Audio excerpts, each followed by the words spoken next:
जय हिंद दोस्तों, रक्षित खन्ना के चैनल में आपका स्वागत है। दोस्तों कैसे हैं आप? उम्मीद करता हूं कि आप अच्छे होंगे। दोस्तों जैसा आपको पता है 25 फरवरी को एनसीजेसीएम की शिव गोपाल मिश्रा जी और उनकी टीम्स के मेंबर्स की ड्राफ्टिंग कमेटी की मीटिंग थी नई दिल्ली में 8 सीपीसी को लेकर। 8 सीपीसी में जो अहम मुद्दे थे जैसे कि फिटमेंट फैक्टर को बढ़ाना, एनुअल इंक्रीमेंट को बढ़ाना, तो दोस्तों उसी पर यह मीटिंग थी। तो दोस्तों फाइनली मीटिंग के मिनट्स जारी कर दिए गए हैं शिव गोपाल मिश्रा जी की तरफ से, ड्राफ्टिंग कमेटी की तरफ से।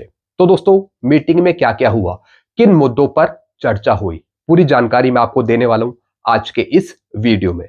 यानी मीटिंग के मिनट्स जारी करे गए हैं आप सभी के लिए, ताकि आपको पता लग पाए कि किन मुद्दों पर चर्चा हुई थी 25 फरवरी को एनसीजेसीएम के द्वारा। तो दोस्तों आज का वीडियो आपके लिए बहुत इंपॉर्टेंट है, इसलिए वीडियो में आप शुरू से लेकर आखिरी तक बने रहेगा, यानी पूरा वीडियो देखेगा, बीच में से स्किप मत करेगा। जानकारियों में आगे बढ़ने से पहले एक छोटी सी अपील मैं आपसे करूंगा, और अपील है चैनल सब्सक्राइब की। देखने में आया है काफी पेंशनर्स हैं जो वीडियो तो देख रहे हैं, लेकिन उन्हीं पेंशनर्स में से कुछ पेंशनर्स ने अभी तक चैनल को सब्सक्राइब नहीं किया। ऐसे कितने पेंशनर्स हैं? 37%, और 62% पेंशनर्स ने चैनल को सब्सक्राइब किया। तो दोस्तों मैं आपसे अपील कर रहा हूं, जितने पेंशनर्स ने अभी तक चैनल को सब्सक्राइब नहीं किया वो पेंशनर्स फटाफट सबसे पहले चैनल को सब्सक्राइब कर लीजिए, और जो ये 62% है इसे आप 100% तक पहुंचाइए चैनल को सब्सक्राइब करके, ताकि आपको अच्छी जानकारियां, नई जानकारियां, एडवांस जानकारियां और सबसे पहले जानकारियां आपको तुरंत मिल पाए, और आगे आने वाले वीडियो के नोटिफिकेशन भी आपको तुरंत मिल पाए। चैनल सब्सक्राइब करने के आपको एक भी पैसे नहीं देने, सब कुछ आपके लिए फ्री में है। तो फटाफट सबसे पहले आप क्या करेंगे, चैनल को सब्सक्राइब। चलते हैं दोस्तों, जानकारियों में आगे बढ़ते हैं। जैसे मैंने आपको बताया, मैं आपको बताने वाला हूं कि मीटिंग में क्या क्या हुआ। मीटिंग के मिनट्स जारी कर दिए गए। 8वें वेतन आयोग से संबंधित मीटिंग, मसौदा समिति यानी कि दोस्तों ड्राफ्टिंग कमेटी की यह बैठक थी 8 सीपीसी पर। 3.25 का फिटमेंट फैक्टर और 7% वार्षिक वेतन वृद्धि मुख्य एजेंडा। जी हां दोस्तों, इस मीटिंग का उद्देश्य था फिटमेंट फैक्टर 3 से ऊपर और 7% एनुअल इंक्रीमेंट दिलवाना भारत सरकार से या फिर वेतन आयोग से।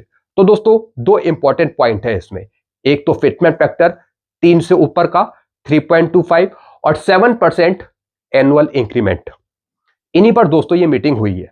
अब आगे क्या लिखा है मैं आपको समझाता हूं। बहुप्रतीक्षित 8वें केंद्रीय वेतन आयोग की प्रक्रिया ने आज एक महत्वपूर्ण पड़ाव पार कर लिया है। राष्ट्रीय परिषद कर्मचारी संघ एनसीजेसीएम की मसौदा समिति 1 करोड़ से अधिक केंद्रीय सरकारी कर्मचारियों और पेंशन भोगियों की मांगों के एक एकीकृत ज्ञापन को अंतिम रूप देने के लिए 1 सप्ताह के सत्र के लिए राष्ट्रीय राजधानी में एकत्रित हुई है। जैसा मैंने आपको पहले भी बताया था, ये मीटिंग इसलिए हो रही है ताकि एनसीजेसीएम एक ड्राफ्ट बना सके, एक मसौदा बना सके, और जब वो ड्राफ्ट तैयार हो जाएगा आपकी मांगों से संबंधित, फिर एनसीजेसीएम वो ड्राफ्ट सीधा वेतन आयोग को भेजेगा। जो चेयरपर्सन है रंजना प्रकाश देसाई जी, उनको वो ड्राफ्ट देगा एनसीजेसीएम। तो उससे संबंधित ही ये मीटिंग थी, यानी एक ड्राफ्ट नोट बनाने के लिए।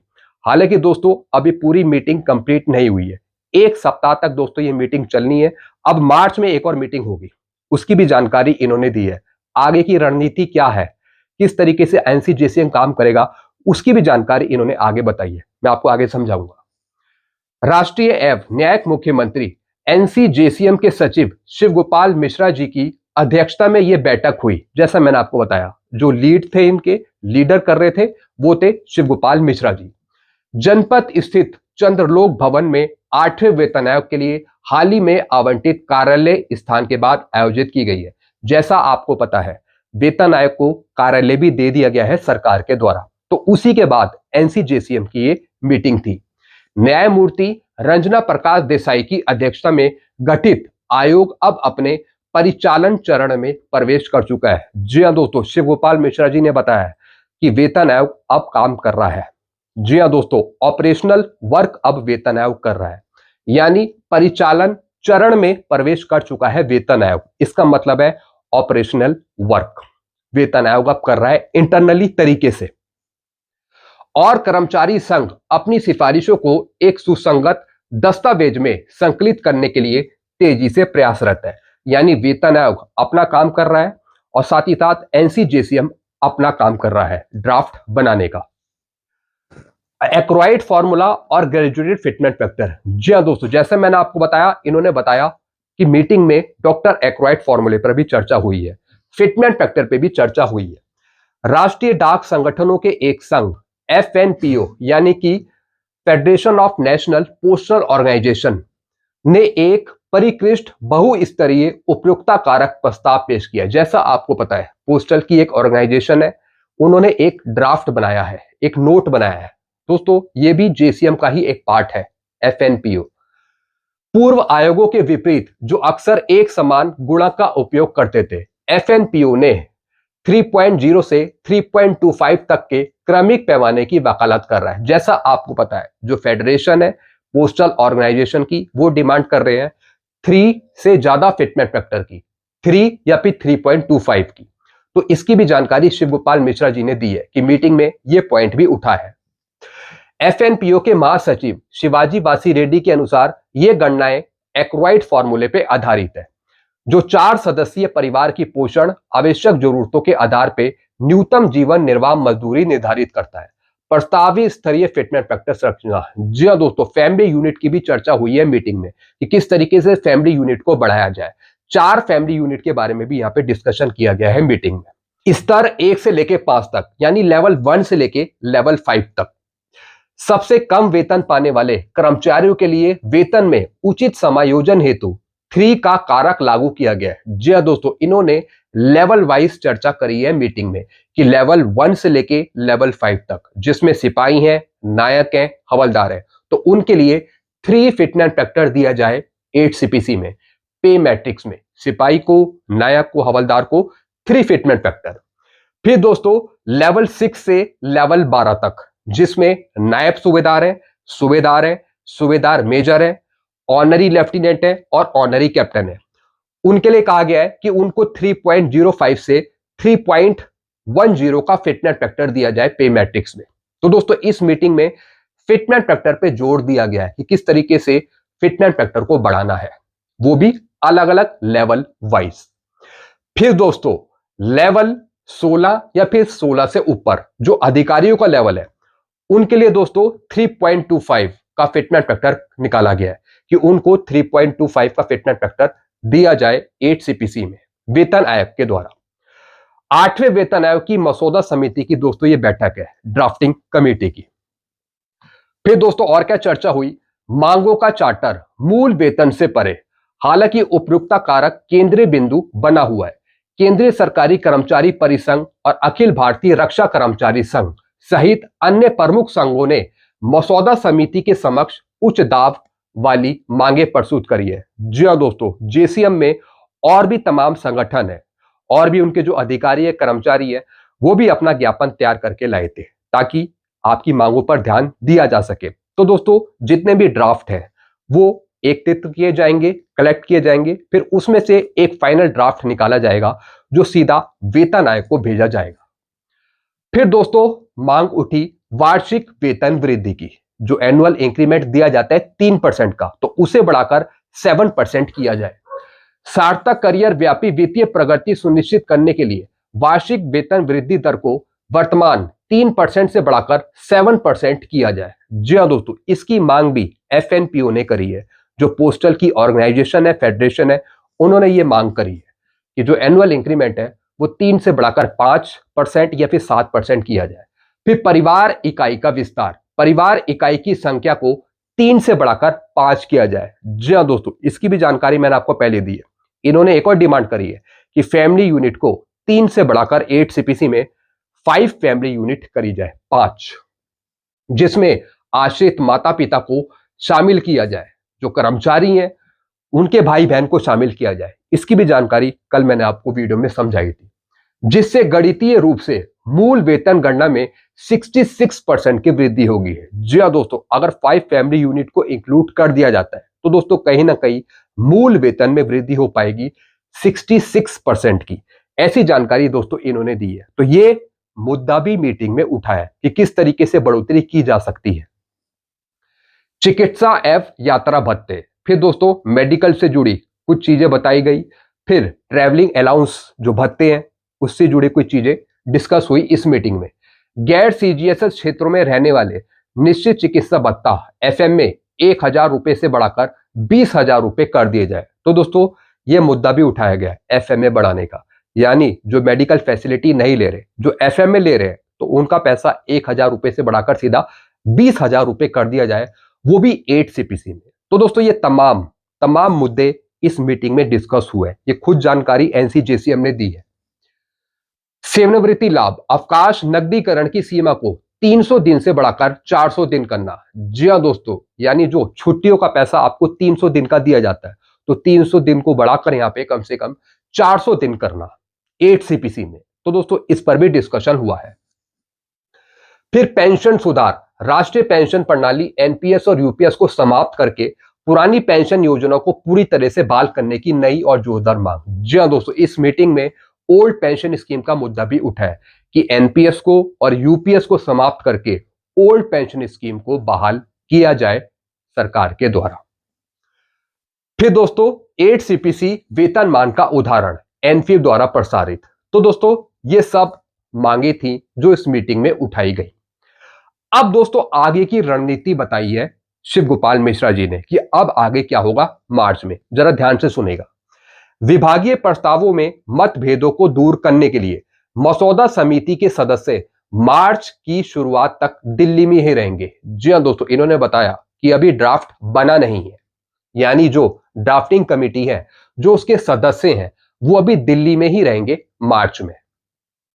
अंतिम रूप दिए जाने के बाद संयुक्त ज्ञापन न्यायमूर्ति रंजना प्रकाश देसाई को प्रस्तुत किया जाएगा। जैसे मैंने आपको बताया, जैसे ही फाइनल ड्राफ्ट बन जाएगा, फिर वो ड्राफ्ट भेजा जाएगा 8 सीपीसी की चेयरपर्सन को, रंजना प्रकाश देसाई जी को। जबकि 8 सीपीसी को 1 जनवरी 2026 से पूर्वव्यापी रूप से लागू किए जाने की उम्मीद है। इन्होंने कहा है कि 8 सीपीसी लागू हो पाएगा 1 जनवरी 2026 से।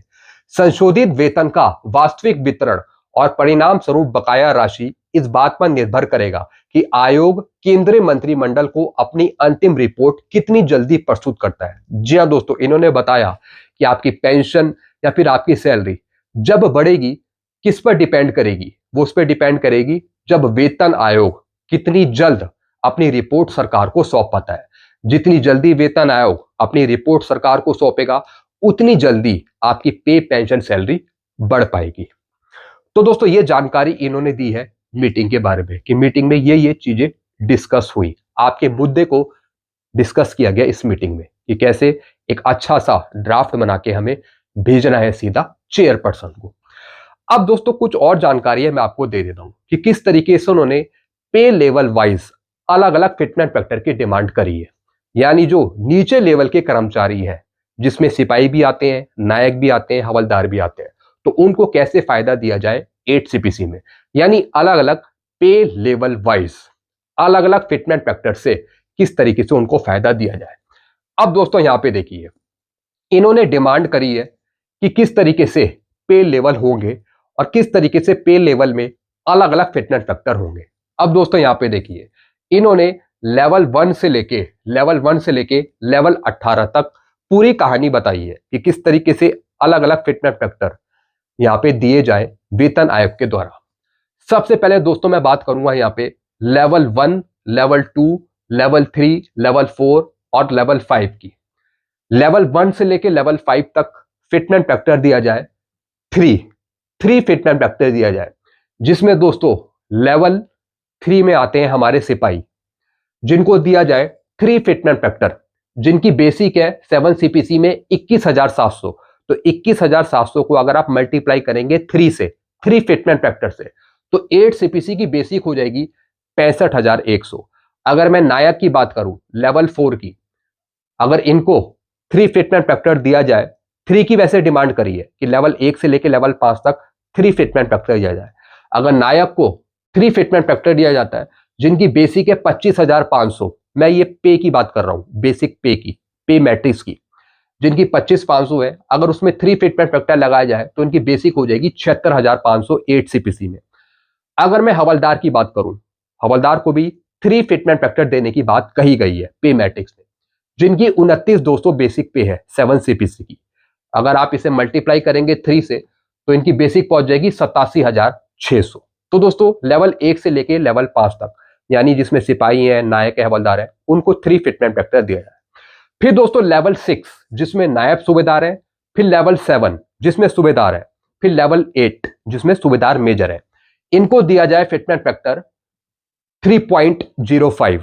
इनके लिए 3.05 का फिटमेंट फैक्टर देने की मांग उठी है कि नायब सूबेदार को दिया जाए 3.05, सूबेदार को दिया जाए 3.05, सूबेदार मेजर को दिया जाए 3.05। फिर दोस्तों जो ऑनरी लेफ्टिनेंट है उनको दिया जाए 3.10, ऑनरी कैप्टन को दिया जाए 3.10। तो दोस्तों ऑनरी लेफ्टिनेंट, ऑनरी कैप्टन की डिमांड करी है कि उनको फिटमेंट फैक्टर दिया जाए 3.10 का, यानी लेवल 1 से लेके लेवल 5 तक फिटमेंट फैक्टर 3, फिर लेवल 6 से लेके और लेवल 9 तक 3.05, फिर लेवल 10 से आगे 3.10। तो इस तरीके से फिटमेंट फैक्टर की डिमांड करी है। फिर दोस्तों जो ऊपर लेवल के अधिकारी है, लेवल 10 से ऊपर के लेवल 18 तक, इनके लिए डिमांड करी है 3.25 की, 3.25 की डिमांड करी है कि इनके लिए 3.25 फिटमेंट फैक्टर दिया जाए। जैसा आपको पता है 7 सीपीसी में भी इसी तरीके के फिटमेंट फैक्टर अलग अलग यूज हुए थे पे मैट्रिक्स में। तो इन्होंने डिमांड करी है इस मीटिंग में कि 8 सीपीसी में भी पे मैट्रिक्स में 3 से ऊपर का फिटमेंट फैक्टर दिया जाए, वो भी अलग अलग लेवल वाइज। बाकी पेंशन पे सबको एक ही फिटमेंट फैक्टर मिलेगा, जैसे कि 7 सीपीसी में 2.57 मिला था। ये पे मैट्रिक्स की बात कर रहे हैं, पे मैट्रिक्स की, जो पे मैट्रिक्स होती है लेवल वाइज, उसकी बात कर रहे हैं कि उसमें 3 से ऊपर का फिटमेंट फैक्टर दिया जाए, वो भी अलग अलग लेवल वाइज। तो दोस्तों ये जानकारियां मैंने आपको समझाई जो मीटिंग में उठी थी। आपके जो मुद्दे थे वो सब उठाए गए इस मीटिंग में। मेन मुद्दा था फिटमेंट फैक्टर का, वो भी उठाए कि 3 से ऊपर का फिटमेंट फैक्टर दिया जाए, 3 से ऊपर का, वो भी अलग अलग लेवल वाइज। फिर एनुअल इंक्रीमेंट जो 3 दिया जा रहा है उसकी जगह 5% या फिर 7% दिया जाए, वो भी सालाना एनुअली। फिर एफएमए बढ़ाने की मांग उठी है, अभी 1,000 रुपए मिल रहा है, उसकी जगह 20,000 रुपए दिए जाए। तो दोस्तों ये कुछ जानकारियां थी, नई जानकारियां थी जो मैंने आपको यहाँ पे समझाई है। और एक और जानकारी है, अभी मीटिंग और आगे होगी, अभी मीटिंग खत्म नहीं हुई है। जब तक ये फाइनल ड्राफ्ट नहीं बनता, जब तक दोस्तों एक और मीटिंग होगी, वो भी मार्च में ही होनी है, 10 तारीख के आसपास, ताकि एक अच्छा सा फाइनल ड्राफ्ट बन सके और वो भेजा जा सके सीधा वेतन आयोग को। जो वेतन आयोग की अध्यक्ष है, चेयरपर्सन है रंजना प्रकाश देसाई जी, उनको भेजा जाए ताकि वो इन मांगों को पढ़ सके और फिर अपनी रिपोर्ट में वो इंक्लूड कर सके। तो दोस्तों ये सब जानकारियां थी जो मैंने आपको दी है।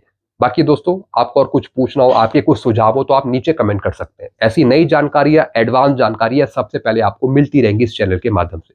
तो सारी जानकारियां पाने के लिए आप चैनल से जुड़ सकते हैं, चैनल को सब्सक्राइब कर सकते हैं। चैनल का नाम है Rakshit Khanna. Thank you so much.